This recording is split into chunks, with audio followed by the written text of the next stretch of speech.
সকালে এক পশলা বৃষ্টি হয়ে গেলেও বেলা বাড়ার সাথে সাথে রোদের আলোয় চকচকে আকাশ।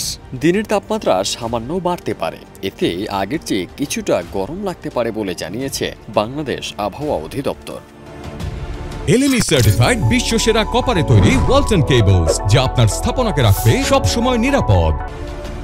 10 অক্টোবর আবহাওয়া অধিদপ্তর আবহাওয়ার পূর্বাভাসে জানায়, আংশিক মেঘলা আকাশের কারণে কিছু এলাকায় বৃষ্টি হতে পারে।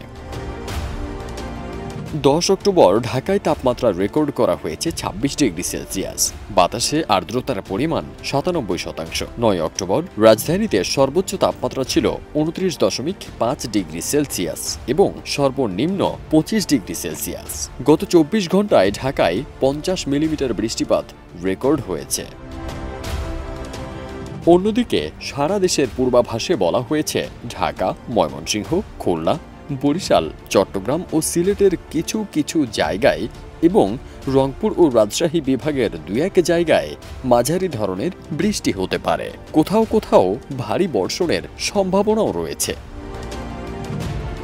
আবহাওয়া অধিদপ্তর জানিয়েছে, সারা দেশে দিন ও রাতের তাপমাত্রা একই থাকবে, তবে ঢাকাসহ দেশের দক্ষিণাঞ্চলে আর্দ্রতা বেশি থাকায় গরমের অনুভূতি কিছুটা বাড়বে। ফারদিন সানি, দেশ রূপান্তর।